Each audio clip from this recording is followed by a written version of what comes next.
Welcome back to Jeb's podcast. I am the founder and host, Miss Genesis Amaris Kemp, and with me today is Seth Silvers. And here's a bit about Seth. He is the CEO of Story On.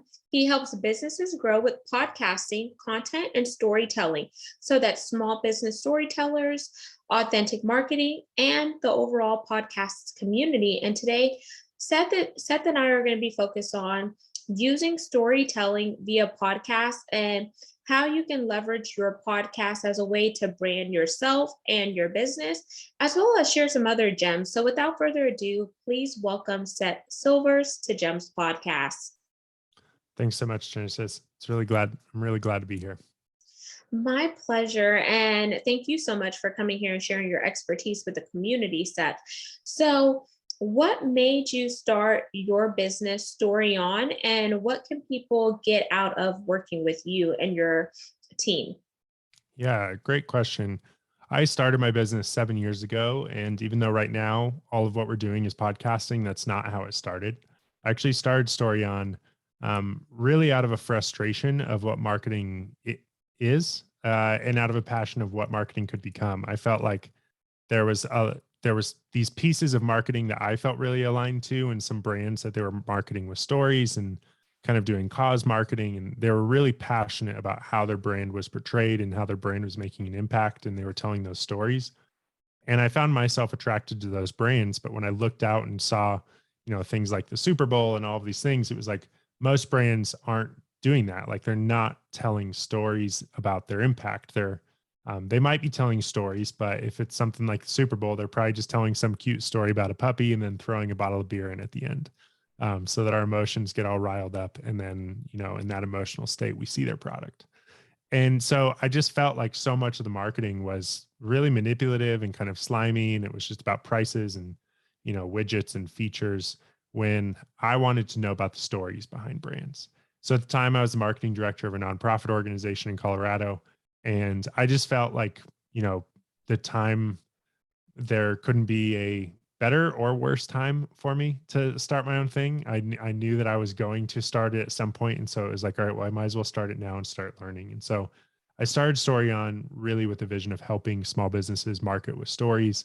And over 5 years of iteration and doing a variety of projects and saying yes to way too many projects that were not the right fit, we ended up really transitioning to becoming a podcasting agency and realizing that helping businesses market and do that authentically through podcasting, that was really the piece of the puzzle that we wanted to do a good job serving clients in that space. And so yeah, I think when clients work with us, kind of the second part of that question, our hope is that they can build their brand online in a way that feels authentic, in a way that doesn't feel slimy.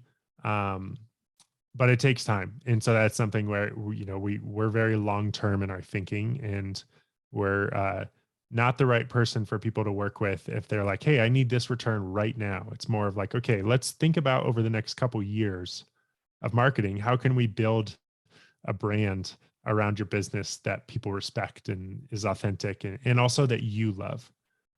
That's really important to us, is that I think people should really enjoy marketing their business. Absolutely. And the way that you're doing it, you're giving the people who are coming into that space the know, like, and trust factor, but then you're also getting them to personalize what their brand stands for, what they offer, and how that is attracting their ideal avatar, correct? Yeah, absolutely. It really does. It really does come down to that. We describe podcasts for a lot of our clients as it's a watering hole. We want to create like a weekly watering hole for your dream audience. And we also want to position that so that potentially somebody's going to listen to your podcast, probably most people. They're never going to buy your product, and it should still change their life. It should help their business. It should help them with whatever problem you're trying to solve. It really is a place where you are showing that you're knowledgeable. You're showing that you can communicate well. You're showing that you can help people. You're showing that you have results. And in that, like you said, you're building that know, like, and trust with kind of what I call is the fringe audience. There's a lot of people that know who you are, but they haven't bought from you yet. And so I think a podcast is a great place to nurture that fringe audience down the road, so that when they are ready to buy, their brain is probably going to remind them like, hey, remember you've been listening to Gems every week for the last year. And so you're probably going to pick up the phone and call Gems.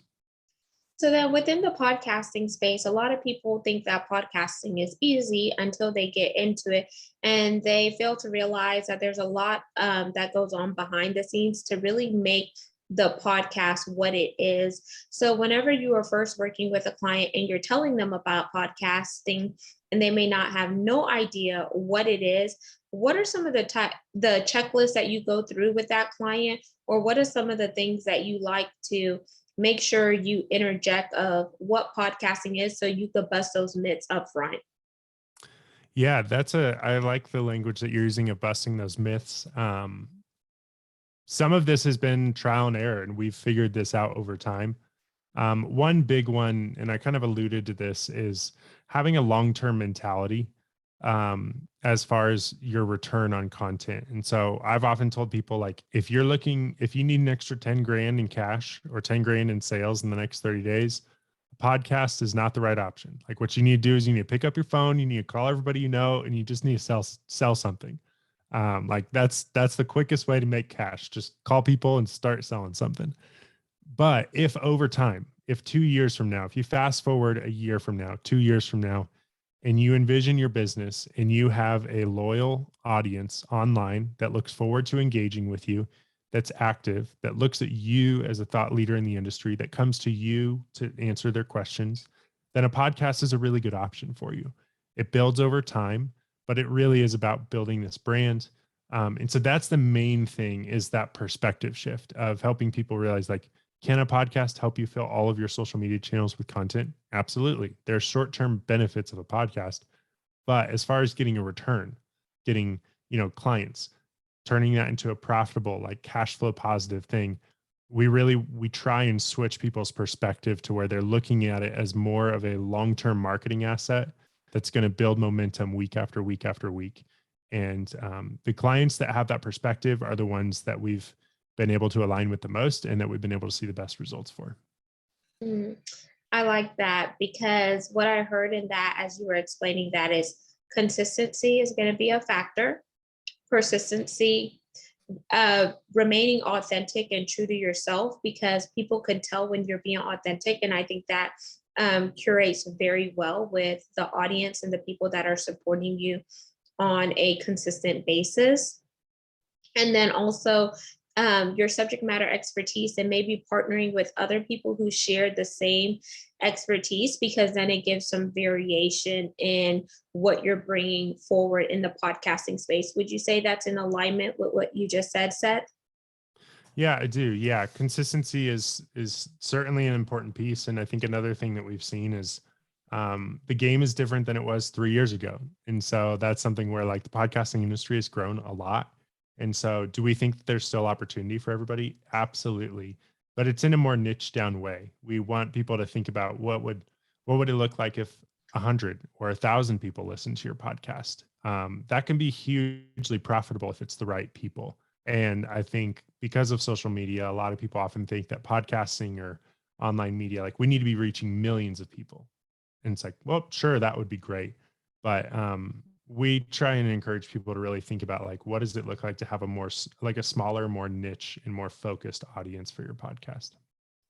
I like that, because a lot of people are saying niche down, and then other people are saying just go with what feels right. But from your expertise, you've obviously been doing it for a while. Can you talk about how important metrics are, and should you allow your metrics to drive you in the podcasting space? Yeah, that's a really good question. And I think, one, metrics are super important. We've ran into some situations where the audience that someone has had is not necessarily the audience they want. So if you're wanting to, I'll use one client example. They really wanted to be reaching CEOs. Like, that's the business, that's the kind of audience they wanted to be reaching, like high level executives. And but when we looked at their metrics, when we looked at their community, it was mostly actually it was mostly women in their 20s and 30s. I'm sure some of them were CEOs and some of them were executives, but it was mostly women in their 20s and 30s that were looking for really inspirational content. And so there was this conversation of, okay, here's the audience you have. The audience you have is a result of the content that you've produced. They've, for some reason, they've been attracted to it instead of other people. And so I think that data is important to look at. And then you have a moment where you have to realize, okay, do I want a different audience? Because if I do, I probably need to change something. I need to change the positioning, the branding, the content, maybe some of those things. Or, okay, we're in a good rhythm. We like working with the audience we have. Let's keep, talking with them and figuring out what content they want. I think that every piece of data is indicative of something. And so another one of our shows, like if a show is plateauing, it's plateauing for a reason. Like that means nobody's sharing your show. And so there's so many factors that could go into that. That could mean that maybe they're not making it past the first 90 seconds. So maybe we need to redo your intro. Maybe the conversations aren't good enough. The point is, I think every piece of data, I always ask why. Okay, why isn't it growing? What does that mean? And so we're not looking into the data every single day for our clients. We are looking into it on a weekly basis. But I do think that data is really, really important because there's a reason why something isn't growing. And I think we can find that reason if we're willing to just ask why and then keep asking why. So for anyone listening and they're like, okay, Seth, that sounds all fine and great, but where do I go to get that credible data? Because like, for example, I use a www.listennotes.com, but there's Chartable, there's Apple Podcasts. There's so much data out there that sometimes people could get confused and feel overwhelmed with the amount of data. Yeah. Yeah. I think, if you're a podcaster, then I will just say the amount of data that is accessible to podcasters versus YouTube creators is there's such a difference. Like YouTube has such good analytics. Podcast platforms have terrible analytics comparatively. So, but if you are a podcaster, I think two of the best places to get analytics from is inside of your Spotify creator account and inside of your Apple Podcast creator account. In there, you're going to get, retention, which again, if somebody's not making it through your show, there's a reason.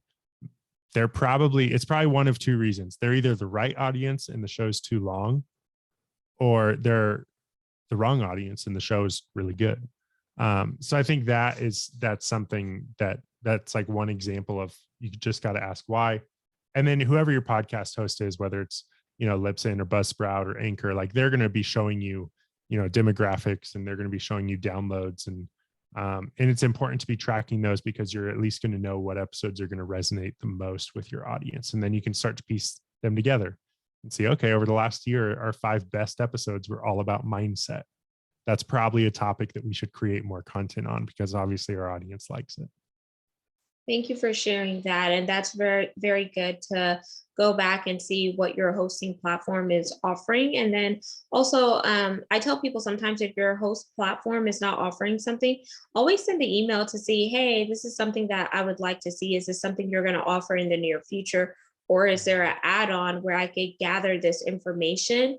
And then also finding a mentor in the podcasting space, I think that's very good. Someone who is seasoned in the space that could give you tips and tricks to help you level up where you are. And then another thing I like to do, I've only been in the podcasting space for my own show since November of 2020, but I've done it previously for CEOs and guest appearances, is definitely the cross promotion and the collaboration also helps you expand your reach as well. Mm-hmm. Yeah, absolutely. And, we've started attending several different podcasting conferences and industry events over the last year. And I think the collaboration and talking with other podcasters is really important. There's podcast masterminds out there. There's one of our clients is actually getting ready to launch podcast mastermind for smaller shows. What I've seen is that for a show to get to that like 10,000 listens per month, which the majority of shows are not there. But for a show to get there, it's very collaborative. It's very hard to do it on your own. You either need a lot of money or you need to, have partnerships and collaborations and be doing swaps and getting on other shows and different things like this. So you're totally right, Genesis, that just the importance of collaboration for shows and as a networking tool. Podcasting is such a good way to build relationships within your industry. And that's one of the biggest benefits of a podcast. There could be people that if you've asked for lunch, you've asked to take them to lunch 10 times and they've said no, and they don't have time and they don't give you the time of day. But if you have a podcast and you want them to be a guest on your podcast, they'll be like, yeah, sure. I'll give you an hour of my time.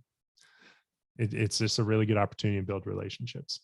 Absolutely. And when you're building those relationships, y'all, make sure that it's mutually beneficial. You don't have the WIFA method, but how are you adding value to that individual and how are they adding value back to you?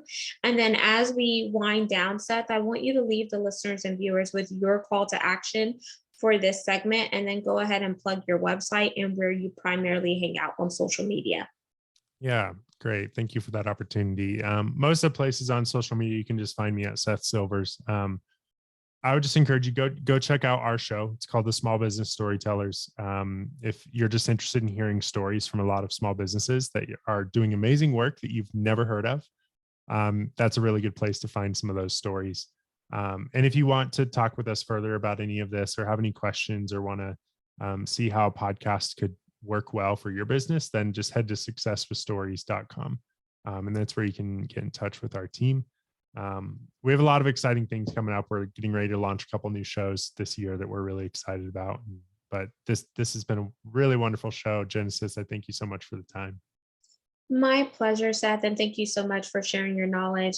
And there you have it, listeners and viewers of GEMS Podcast. You just heard Seth Silvers, and we talked about incorporating storytelling throughout your podcast. You can find us on 40 plus platforms, and make sure you subscribe and share this segment to help somebody else within this area. And for those of you interested in seeing the video content, head on over to YouTube and type in @GEMS with Genesis Amaris Kemp, and you'll find all videos there. And lastly, but not least, for any of those interested in becoming a brand sponsor, yes, space is limited. You can find out more information by going to genesisamariskamp.net. Until next time, peace, love, and lots of blessings. Have yourself an amazing day.